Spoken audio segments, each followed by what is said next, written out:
In today's video, we're going to be comparing the infamous Canon 5D Mark IV to the newly renowned Canon EOS R6.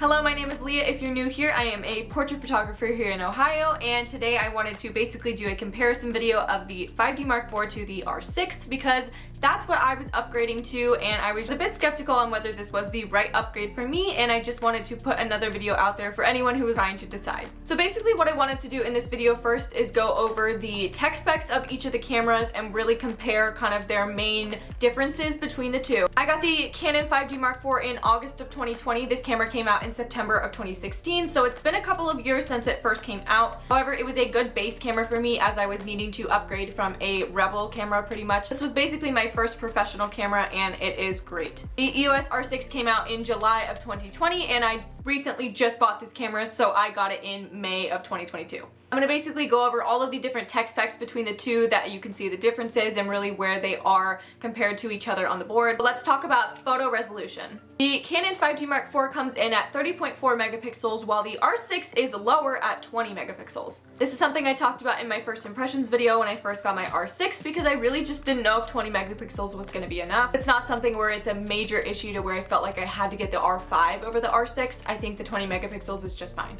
The 5D Mark IV is obviously a DSLR camera and the R6 is mirrorless. For video capabilities, the 5D Mark IV is able to do 1080p in 30 and 60 as well as 4K in 30. However, it does not have 4K 60, so just keep that in mind. The R6 is able to do 4K in 30 and 60 as well as 1080p in 30 and 60 and 120.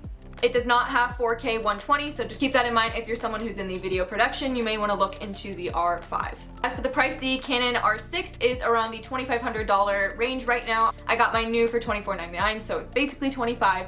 The 5D Mark IV is usually coming in anywhere from $2 to $2.3, so it's cheaper, but they're pretty comparable when you really think about it. Kind of crazy how expensive this still is, so you can definitely find them used for way cheaper. The 5D Mark IV does not have a flip-out screen, which is something I was just a little scared about knowing that I came from a camera with one, but the R6 does have a flip-out screen, which has been super nice to kind of have that back. The card slots on the 5D Mark IV is one CF card and one SD. On the R6, it is two SD card slots. As for the physical look between the two, the 5D Mark IV is definitely a bit taller than the R6. I don't really notice a difference that much in shooting. Obviously, it's a different button layout as well. There's no screen on top of the R6, so you kind of just have to look on the back in the electric viewfinder. The 5D does have the LCD screen on the top, allowing you to see what your settings look like, so I'm not missing it that much, but it's just something to keep in mind. The R6 does offer in-camera stabilization, which the 5D Mark IV does not have. I believe it is a 5-axis in stabilization in the camera itself, which is super nice being able to have that for video capability. Going back to the physical look of both cameras, both of these cameras do have hot shoe adapters for flashes, and for anyone who likes this stuff like me, but both cameras do have the spinny ring on the back. Now we're going to go ahead and get into some of the different features between the two different cameras instead of focusing just on the tech specs. The first one we're going to talk about is faster shooting. For the 5D Mark IV, it can go up to 7 frames per second on full autofocus, and for the R6 it goes up to 20. That is a pretty significant difference in being able to shoot faster on the R6, which is definitely noticeable in the shutter when you hold it down for continuous. It also has high continuous plus, which just means you can basically shoot even faster. Next up, we're going to talk about the low light capabilities and the ISO difference between the two cameras. On the 5D Mark IV, you can go all the way up to 102,400. On the R6, you can go all the way up to 204,800. And I will tell you, the low light has worked so much better on the R6 than the 5D Mark IV. It's been something I've noticed to be significantly better on this camera. It's just one of the reasons I liked it, because for weddings and anything that's super dark, you obviously need to be able to shoot in low light conditions. Next up, we're going to talk about the focusing system, because I think that is one of the biggest reasons why I jumped to get this camera. Eye detection on the R6 is just blowing the 5D Mark IV out of the water. I think everyone knows that. But in case you don't, there are about 6,000 more AF points on the R6 than the 5D Mark IV. I am filming on it right now, so hopefully my eye has been in focus this whole time, but there is a little square following my eye every single time I move,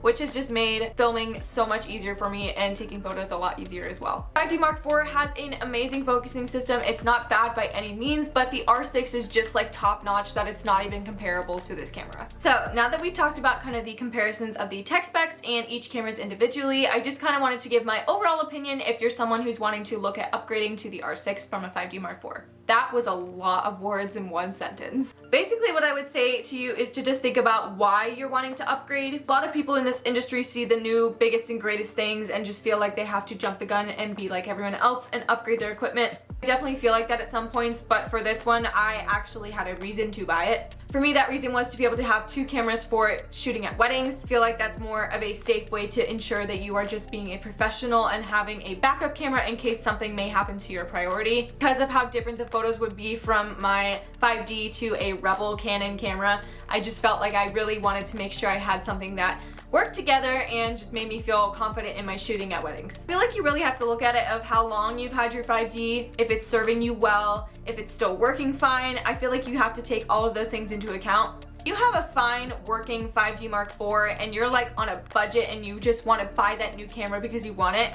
think about it. It's stupid, but write down a pros and cons list, reason why you would want it, and then why it would hurt you in the end. If you feel like this is just an upgrade because everyone else is upgrading, maybe wait off for a bit. But the 5D is just a well-built camera. Now for actually shooting, my R6 is 1,000 times more accurate with the focusing than my 5D ever was, so I am not complaining in that aspect at all. And I do love the super insanely fast shutter on the R6, as well as the flip out screen, the 4K 60.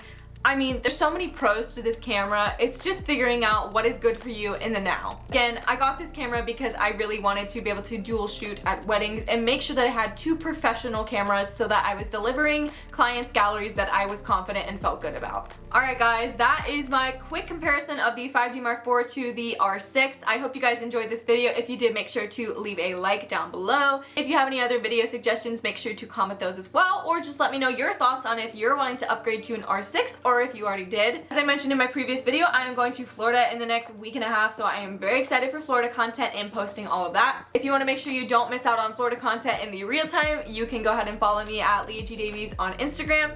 And if you want to stay updated with my photography business, you can follow me at LeahDavies_photography on this side. If you don't want to miss out on my future content, make sure to hit the subscribe button down below. We are almost at 200 subscribers, which is crazy. Thank you guys so much for watching, and I will see you again in the next one.